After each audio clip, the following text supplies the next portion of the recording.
Ya, inilah bagaimana dengarkan video berikut ini.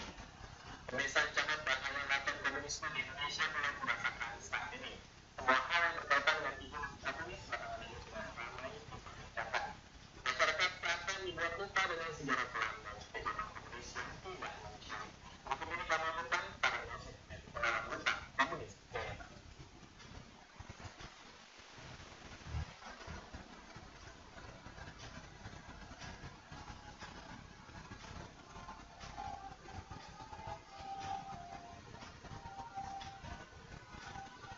Komunisme merupakan salah satu pengertian ideologi yang sebagai keberadaan di dunia. Mengenai alam paham ini, alam saat manusia revolusi Bolshevik sekitar 1917, di mana saat itu tidak membuat kaum buruh dan tentara Rusia berujung dengan kekacauan hingga pemulihan pemerintahan nasional semesta pilihan Alexander Walensky yang tidak mampu menjalankan roda pemerintahan. Di Indonesia, ancaman bahaya laten dan bangkitnya komunis harus diwaspadai dan disikapi secara serius. Karena kemunculan komunisme di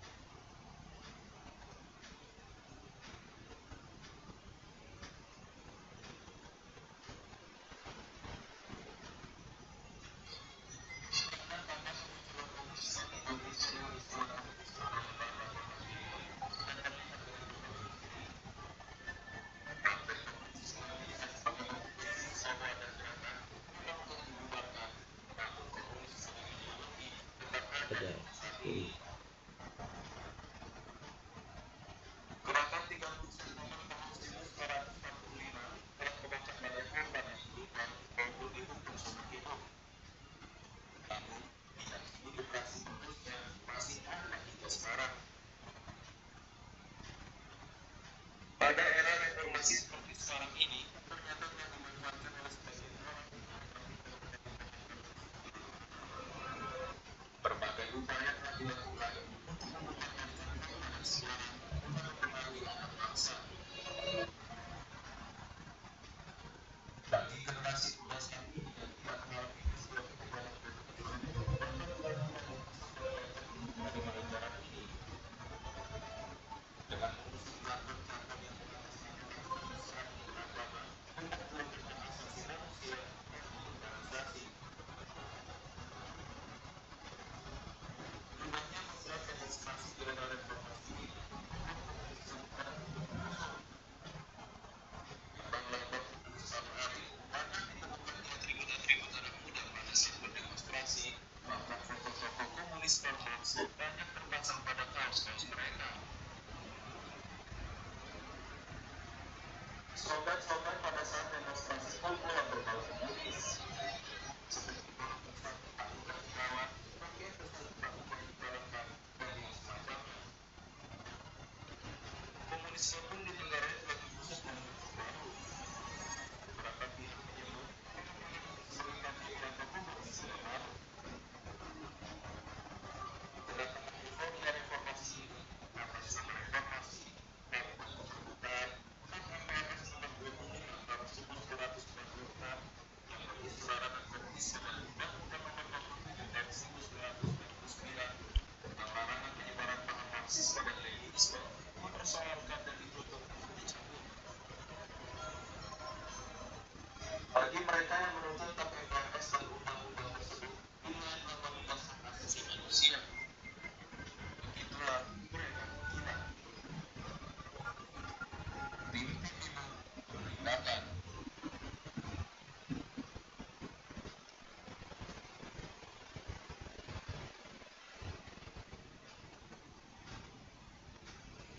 Ya, saya kira itu video bagaimana sinyalemen yang dimunculkan oleh beberapa pihak bahwa komunisme itu masih akan tumbuh di Indonesia. Demikian juga di dunia. Apakah itu benar? Ataukah hanya itu hoax? Ataukah hanya isapan jempol saja? Ataukah memang nyata adanya? Ya, ini baiklah sebenarnya apa sih komunisme itu? Isu komunisme sering menjadi barang dagangan yang digunakan beberapa pihak untuk mencapai tujuannya, apakah itu kekuasaan, harta, dan membuat kekacauan. Jadi, ketika ada pihak lain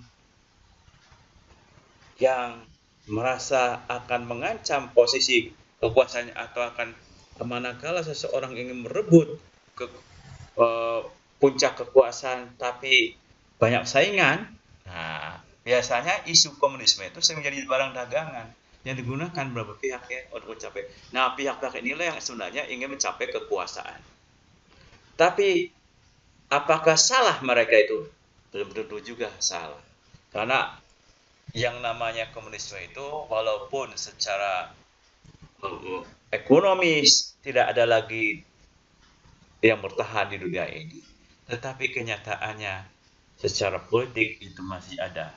Bahkan secara sosio-kultural masih bercokol di mana-mana. Pertanyaannya, apakah benar masih ada ideologi komunis terutama di Indonesia? Mengapa jualan komunisme masih laku di Indonesia? Apa ciri utama komunisme? Pertanyaan-pertanyaan penting ini sangat perlu dijawab supaya memperjelas komunisme itu sendiri, terutama apa ciri utama komunisme. Sebab orang lain menuduh komunis, padahal yang menuduh itu kadang-kadang menggunakan cara-cara komunis.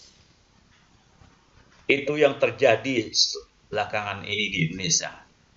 Banyak orang lain menuduh orang lain komunis, tapi cara berpikir dia, cara bersikap dia, cara bertindak dia seperti komunis. Nah, itu yang akan terjadi. Ekstensi ideologi komunis ya. Setiap ideologi tentu memiliki penganut setia. Apapun ideologinya, pasti ada penganut setianya yang akan terus-menerus berupaya diturunkan walaupun sekelompok kecil orang akan terus berupaya untuk melanggengkan ideologi.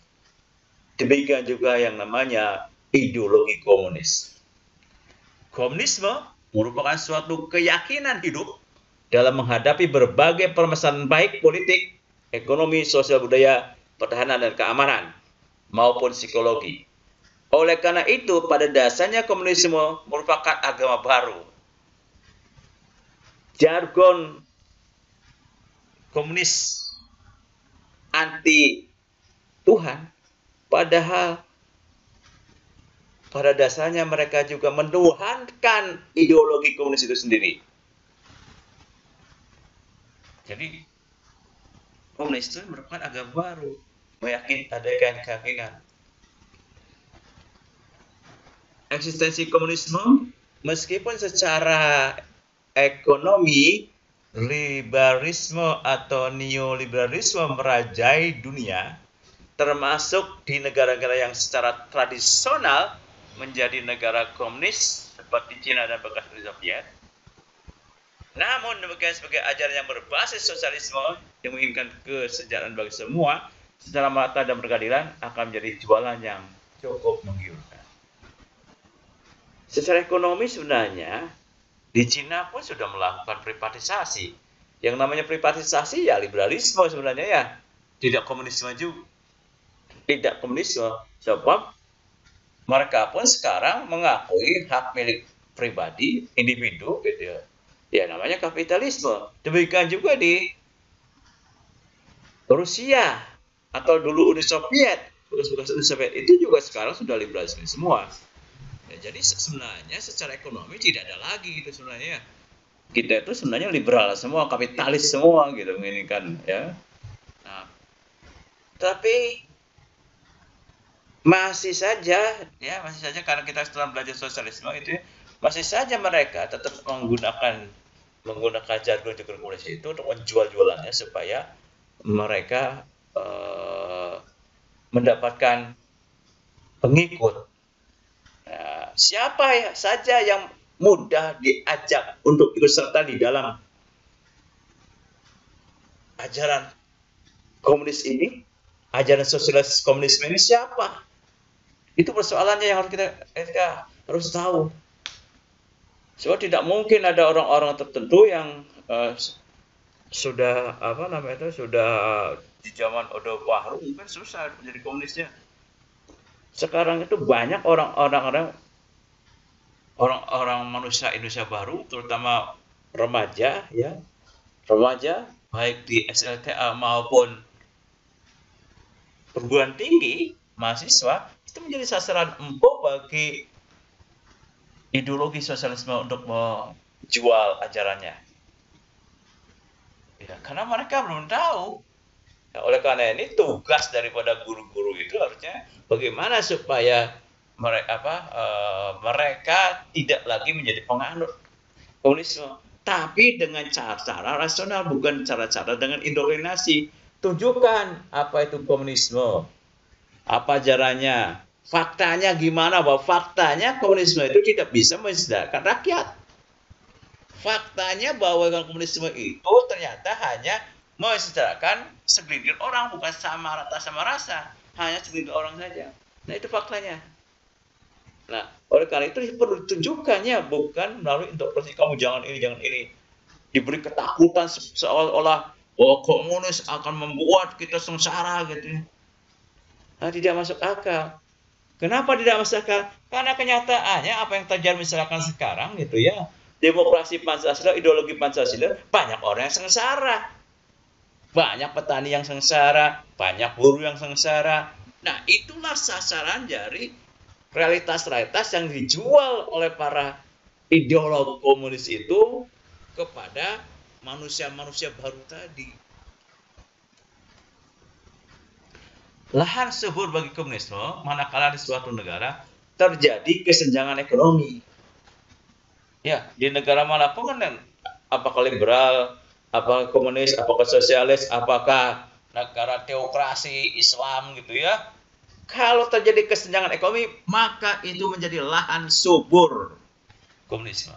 Maka untuk menghindari, untuk menahan benturan dari komunisme, ya tidak bisa tidak. Harus rakyat disejahterakan. Harus rakyat sejahtera. Mudah mendapatkan segala kebutuhan hidupnya. Nah, baru itu sangat sulit yang namanya komunis itu bisa masuk. Kalau masih terjadi kesenjangan ekonomi, yang kaya makin kaya, yang miskin makin miskin, maka itulah pintu masuk komunisme. Terutama di negara kapitalis yang menyebabkan yang kaya semakin kaya dan yang miskin semakin miskin. Itu kalau masih ada semacam itu, maka lahan subur untuk tumbuhnya komunisme pasti akan masuk kembali gitu. Kelompok yang sering menjadi korban pemilik modal kapitalis, kalau di sektor pertanian maka disebut ya, maka kapitalis kelompok feodal. Jadi kalau di pertanian ya orang-orang feodal dulu tuh ya, orang pemilik lahan gitu ya. Yang biasanya kalau zaman kerajaan kesultanan itu yang memiliki tanah modal sebagai modal produksi gitu ya, adalah tanah.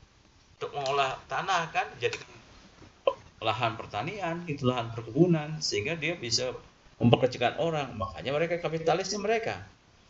Nah, korbannya para petani dan buruh tani kan. Karena petani harus nyewa, buruh tani yang bekerja juga tergantung pada petani juga. Di sektor industri dan perdagangan, kaum kapitalis ini adalah para pengusaha atau industriawan. Sedang korbannya para buruh. Nah, sasaran empuk itu ya buruh tani, para petani miskin dan buruh tani. Mereka itu yang dibidik. Dan mereka lu kadang-kadang dijadikan sorotan untuk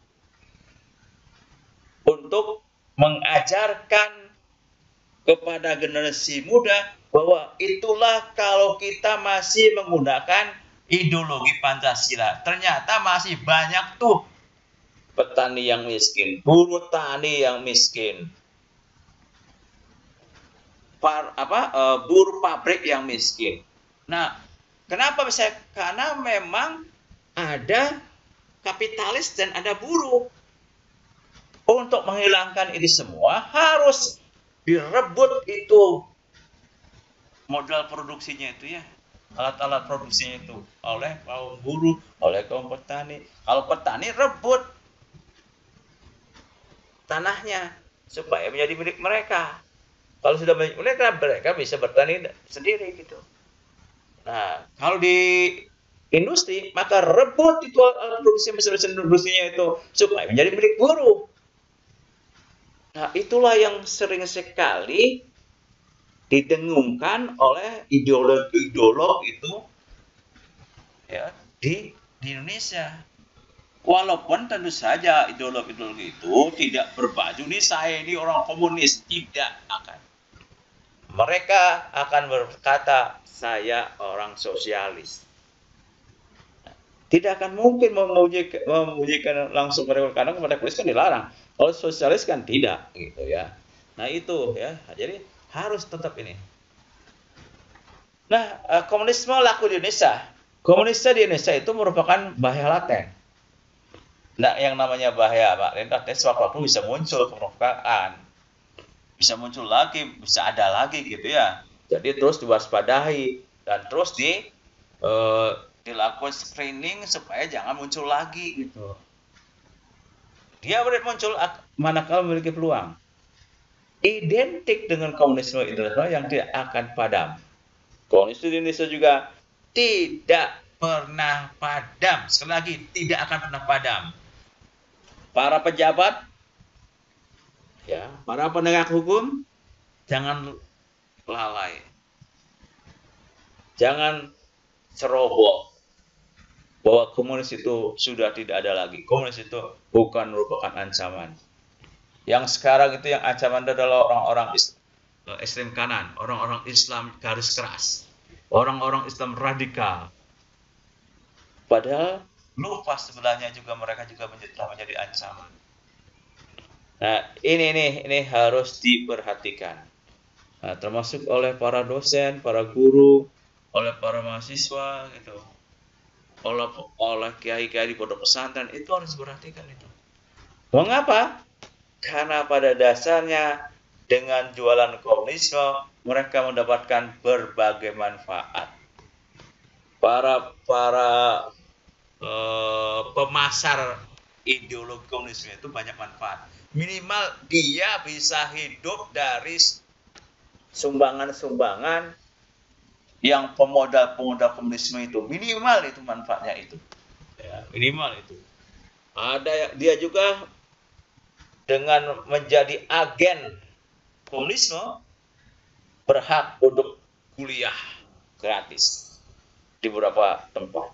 Nah, itu sebenarnya ya. Jadi masih ada itu sebenarnya awas itu. Ada beberapa aktor kalau menurut pengamatan saya di balik komunis Indonesia. Pertama, penyandang dana komunisme internasional yang merupakan seorang ideolog, orang yang sudah terindoktrinasi sehingga menjadi seorang komunis. Nah, orang-orang ini sebenarnya tidak bisa berubah, sudah hidup matinya kerangkanya, berpikirnya, sikapnya sudah komunis, sangat sulit sekali. Kedua, kenapa ini laku di Indonesia komunisme? Volunteer internasional yang berpetualang untuk mencari laba dari upaya marketing para ideolog komunis. Jadi sebenarnya dia tidak yakin bukan seorang ideolog, tapi demi uang, demi pasokan, pendanaan untuk menyebarkan sehingga dia bisa hidup di situ, mereka terus memperjuangkannya. Mereka terus memasarkannya. Tapi ini bukan seorang ideolog, dia orang seorang volunteer, orang pemanggil manfaat, mencari kesempatan. Ya, ini orang-orang seperti ini banyak juga itu, supaya dia bisa hidup. Yang ketiga, ini adalah volunteer Indonesia yang mencari sesuatu nasi yang berperan sebagai tenaga marketing lapangan di Indonesia. Nah, ternyata volunteernya juga ada di Indonesia ya. Orang yang mengais rezeki dari sumbangan-sumbangan donatur komunisme gitu ya, itu mereka berperan juga. Ya, di samping mendapatkan sumber dana maupun kesempatan mengikuti event internasional, termasuk mengikuti pendidikan. Mereka bisa jalan-jalan ke luar negeri, ikuti kongres, ikuti pendidikan, ikuti pelatihan, ikuti seminar yang mereka adakan. Gratis mereka. Dan disitulah bisa hidup ya mereka. Itulah volunteer, bukan seorang ideolog. Dan yang terakhir yang ini sangat berbahaya di Indonesia itu adalah pelajar dan mahasiswa sebagai sasaran dari tenaga marketing komunis di Indonesia. Nah, ini pelajar dan mahasiswa ini bahayanya tuh. Mereka akan mudah diikuti, dimasuki, dicekoki oleh ajaran-ajaran komunisme. Oleh karena ini tugas bersama nih yang melakukan pendidikan di tingkat persekolahan maupun tingkat perguruan tinggi harus terus-menerus, jangan jemu-jemu untuk tetap bahwa komunisme itu menjadi bahaya laten.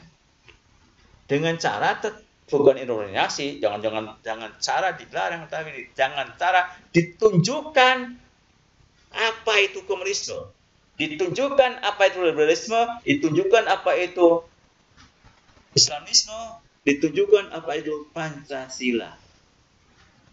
Dengan ditunjukkannya di mana kelebihan kekurangannya, fakta-faktanya, maka mereka insya Allah tidak akan terjerumus ke dalam kubangan komunisme. Nah, saya akan membahas lebih mendalam tentang pelajar dan mahasiswa ini. Pelajar dan mahasiswa menjadi sasaran marketing dari salesman komunisme di Indonesia, karena pelajar dan mahasiswa termasuk dalam masa pertumbuhan menuju kedewasaan yang biasa dikenal dengan istilah remaja. Masa remaja, terutama mahasiswa, inilah di mana manusia memasuki era badai dan tekanan. Maksudnya, masa remaja diwarnai dengan kehausan remaja menyelesaikan persoalan hidup, keharusan remaja menyelesaikan persoalan hidup secara mandiri berbeda dengan sebelumnya. Kalau di tingkat SD, SMP segala sesuatunya diarahkan oleh orang tuanya, oleh gurunya, ketika masuk ke remaja, maka dia sudah terlepas dari orang tua, masalah-masalah hidup muncul, dirasakan sendiri, dan akhirnya ketemu salesman, agen-agen, salesman komunisme itu. Mereka masuk ke dalamnya akhirnya. Jadi awas bagi orang tua pun sangat harus hati-hati ya. Khusus untuk remaja, alasannya mengapa mereka mudah masuk dalam perangkap salesman dan agen komunisme adalah pertama, masa remaja sebagai periode yang penting karena perkembangan fisik mental yang cepat dan penting dan adanya penyesuaian mental dan pembentukan sikap nilai-nilai yang minat baru. Pada masa remaja itu tumbuh rasa penasaran, rasa keingintahuan, rasa tidak puas kepada suatu ada kondisi, ingin memberontak. Pada masa-masa itu kan dimanfaatkan oleh para agen dan salesman komunisme itu bahwa mereka diberikan ruang untuk kebebasan, diberikan ruang untuk eksis, diberikan ruang untuk merencanakan hidupnya. Nah, ruang-ruang semacam itulah akhirnya mereka tertarik. Masa remaja sebagai periode peralihan adanya suatu perubahan sikap dan perilaku dari anak-anak menuju dewasa. Dan masa itu akhirnya sering-sering pelin-pelan. Orang yang pelin-pelan, orang yang tidak punya pegangan. Nah, ketika ada yang mengarahkan betul-betul dan sesuai dengan jiwa pemberontakan, ya komunis kan memberontak. Ya, misalnya menyuruh para petani, buruh tani memberontak kepada orang pemerintah. Para buruh memberontak kepada para pengusaha. Kenapa tidak puas? Nah itu kan. Nah sekarang pun orang-orang yang muda remaja itu berjiwa pemberontak. Dia berupaya untuk memberontak semua situasi kondisi yang ada, memberontak kemapanan yang ada. Nah itulah sebabnya komunisme itu perlu diwaspadai. Masa remaja sebagai periode perubahan, karena ada 5 perubahan yang bersifat universal dia dalam seorang remaja itu? Pertama, perubahan emosi, suka meledak-ledak, nggak nahanan, ya, nggak tahan. Ya. Yang kedua, perubahan tubuh. Ya, ini mulai dari dewasa, mulai tumbuh kumis, mulai tumbuh rambut-rambut yang lain, kan gitu. Ya, pikirannya juga apa?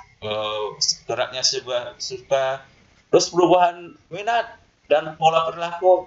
Sekarang suka dandan, suka mencari perhatian, nggak diperhatikan ya cari perhatian di tempat lain kan gitu. Dan perubahan nilai, ada nilai yang telah berubah gitu ya. Yang tadinya nol sekarang tidak, yang tadinya cukup puas memberontak gitu. Nah itu semuanya remaja, makanya mereka cepat masuk itu. Masa remaja sebagai usia bermasalah. Pada masa anak-anak, masalah-masalahnya sebagian besar diselesaikan oleh guru dan orang tua. Sehingga kebanyakan remaja kurang berpengalaman dalam mengatasi masalah. Jadi remaja-remaja kita itu tidak dididik dari awal untuk menyelesaikan masalah sendiri. Semua diselesaikan oleh orang-orang yang lebih tua. Masa remaja sebagai masa mencari identitas. Karena remaja berusaha untuk menjelaskan siapa dirinya, apa peranannya.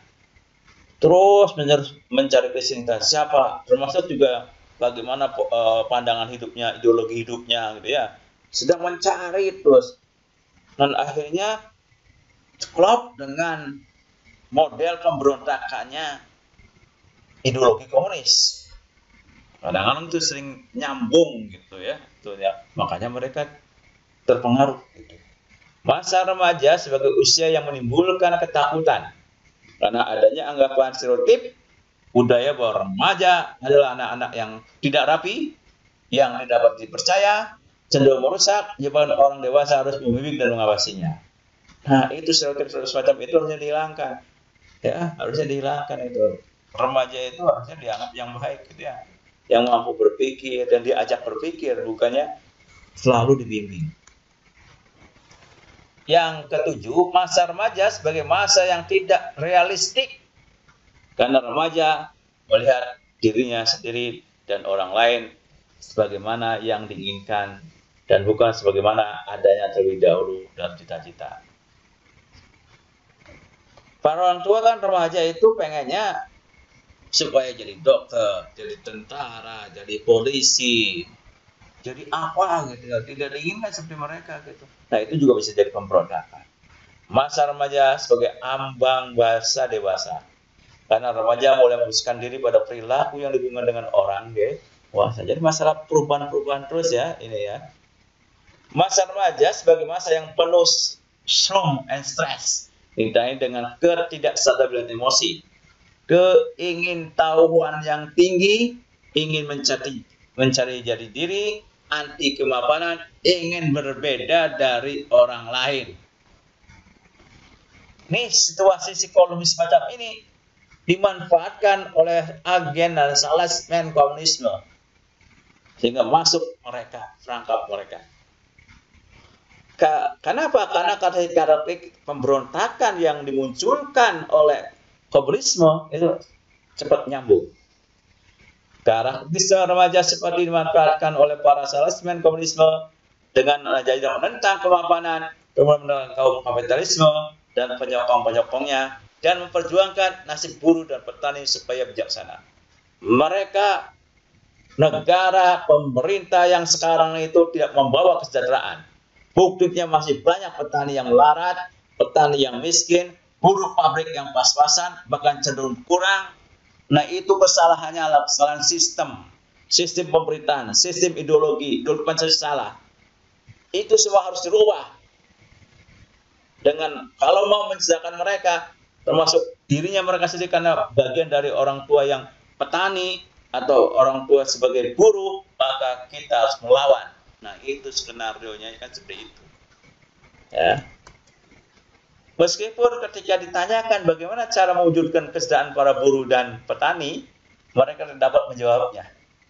Saya pernah bertanya kepada mereka, sebenarnya apa solusi yang diberikan oleh komunisme untuk bisa meningkatkan kesejahteraan para buruh dan petani? Tidak ada, karena memang tidak ada contohnya.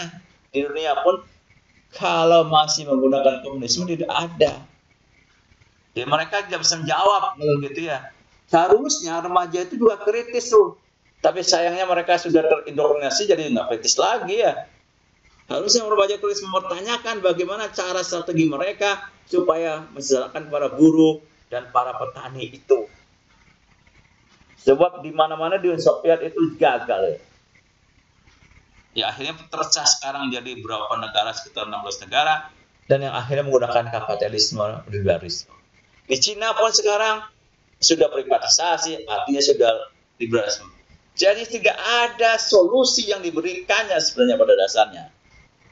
Kalau mau remaja itu berpikir, ya, berpikir. Jawaban mereka tidak memiliki strategi dan program. Standar yang pokoknya sistem harus dirubah. Penguasanya harus baik. Itu saja itu. Kelihatannya sama dengan SM kanan. Mohon maaf, seperti orang-orang yang menamakan dirinya Islam radikal, itu pokoknya sistem harus dirubah. Penguasanya harus ganti. Sama dengan orang komunis itu. Kayak strateginya seperti itu. Ketika sama sebenarnya saya juga menanyakan kepada HTI. Ya, kepada orang hati saya tantang juga. Bagaimana caranya supaya kita bisa hidup sejahtera? Jawaban apa mereka? Kalau Allah sudah berkehendak, pasti bisa sejahtera. Itu kan geblek. Itu kan kacau kalau jawaban semacam itu. Orang komunis juga begitu jawabannya. Harusnya ada cara-cara yang jelas, strategi program kita mungkin akan masuk pikiran saya. Nah, sama juga begitu. Ketika ditanyakan hal itu kepada orang komunis, bagaimana cara menjalankannya? Jawabannya pokoknya dirubah dulu sistemnya. Penguasanya harus diganti dulu. Itu kan sudah tidak benar cara berpikir semacam itu ya. Oleh karena itu, para orang tua, guru, dosen wajib memberikan bimbingan kepada mereka sebelum terlanjur terinfeksi ideologi komunisme. Bahkan salesmen komunisme ini beragam profesi ya. Jadi salesmen itu bukan hanya khusus sih, tapi mereka profesi macam-macam. Ada pengacara, ada dosen, ada manajer, ada pengurus organisasi apa, termasuk organisasi buruh dan sampai politikus juga ada. Jadi mereka juga sudah menyebar juga sebenarnya di partai politik. Apakah hanya ngumpul di PDIP? Tidak juga. Salah besar kalau hanya di PDIP. Semuanya mereka kan akan menyusut ke mana-mana gitu ya. Jangan-jangan yang ngomong bahwa yang menuduh bahwa PDIP itu misalnya komunis, jangan-jangan di partai sendiri banyak juga komunis. Nah, itu berbahaya itu. Bagaimana bersemayamnya komunisme? Para petani, buruh yang objek pencapaiannya mereka juga sebenarnya tidak tahu menahu tentang komunisme, hanya dijadikan komoditi kampanye komunisme belakang. Para petani dan buruh itu objek kecapan mereka yang sebenarnya tidak tahu menahu tentang komunisme, mereka hanya dijadikan komoditi kampanye komunisme. Jadi kalau ditanya tentang komunisme, para buruh itu, taruhlah yang sekarang itu buruh di beberapa daerah di Jawa Barat ini, atau petani di Jawa Barat ini, kalau ditanya tentang komunisme tidak tahu, yang penting mereka bertani gitu ya. Tapi itulah objek kecapan, objek jualan para ideolog komunis, para salesman, para agen komunisme itu. Lantas di mana mereka bersama? Apakah tuduhan selama ini mereka berkumpul di PDIP Perjuangan? Jelas ini juga tidak semuanya benar. Karena strategi Indonesia sebelum mereka berkuasa melalui jalur damai, melalui jalur perjuangan legal secara politik, maka bukan tidak mereka mengisi ruang-ruang partai politik atau organisasi suasana kemenangan secara legal. Jadi mereka yang legal masuk juga yang legal itu ya. Jadi jangan-jangan di beberapa organisasi keagamaan pun ada orang mereka seperti zaman dulu kan. Jadi syarikat Islam itu ada juga orang komunis gitu kan. Jadi jangan stereotip ya. Yang penting semuanya harus waspada. Karena komunis itu adalah bahaya laten. Baju yang mereka pakai tentu bukan komunisme, tetapi induk semangnya yang kita sudah pelajari yang bernama sosialisme. Jadi yang patut dicatat, jangan-jangan kita itu komunis gitu ya. Ya jangan-jangan yang ngomong anti komunis, yang ngomong menuduh orang lain komunis, jangan-jangan kita orang komunis. Pertama, karakteristik orang komunis adalah ateis, tidak bertuhan. Apa sih tidak bertuhan itu? Menyembah selain kepada Allah, menggantungkan hidupnya selain kepada Allah. Itu komunis, itu ateis. Kan banyak dari kita itu bergantung kepada penguasa, bergantung kepada presiden, bergantung pada menteri, bergantung pada siapapun. Bahkan kadang-kadang ada bergantung kepada judi. Orang yang judi pun komunisme itu. Orang yang mengenaki narkoba pun ateis itu. Orang yang korupsi pun ateis itu. Kenapa? Dia tidak bertuhan. Dia mengandalkan kehidupannya ke sejumlah uang, ke sejumlah obat. Itu komunis. Mana kalau ada orang yang korupsi bisa dikatakan orang yang tidak bertuhan. Yang kedua, menghalalkan segala cara dalam perjuangan mencapai tujuan. Itu ciri yang kedua itu, komunis itu. Saya kira banyak ini dari kita, jangan-jangan saya pun termasuk orang yang menghalalkan cara ya. Semoga Allah melindungi saya dan tidak melakukan itu. Tapi banyak sekali orang-orang yang menghalalkan cara untuk mencapai kekuasaan, untuk mencapai sukses dalam perdagangan, sukses di dalam kehidupan, sukses di dalam partai politik, sukses dalam pemerintahan. Itu menghalalkan segala cara. Itu sebenarnya sudah komunis, termasuk menghalalkan secara menjatuhkan, membuat hoak. Itu komunis. Kalau sudah bikin hoak menjatuhkan orang lain, menghalalkan cara itu komunis namanya itu. Jangan lupa itu komunis ya. Jadi kadang-kadang kita itu termasuk orang komunis ya, tapi menuduh orang lain komunis gitu ya. Nah itu. Ateis, komunis itu sudah pasti ateis. Tetapi di beberapa negara non-komunis bukan berarti tidak ada orang ateis ya. Orang-orang ateis bisa terdapat di negara manapun, termasuk Eropa, Asia, Amerika, Afrika, dan Australia. Bahkan di Eropa, partai komunis diakui. Di Jepang, partai komunis diakui. Tapi nggak laku jualannya mereka kan. Tapi jangan lupa juga, di Perancis ada provinsi yang dikuasai oleh partai komunis. Di Italia juga ada. Orang beragama juga dapat dikatakan menjadi ateis manakala menggantungkan hidupnya kepada selain Tuhan. Misalnya menggantungkan hidup kepada sesama manusia, kepada obat-obat terlarang, kepada dukun, kepada jin, kepada ciptaan Allah, termasuk kepada diri sendiri. Banyak orang yang sombong bahwa pencapaian dalam hidup selama ini hanya ikhtiar dirinya sendiri tanpa campur tangan Tuhan, campur tangan Allah. Itu juga namanya ateis.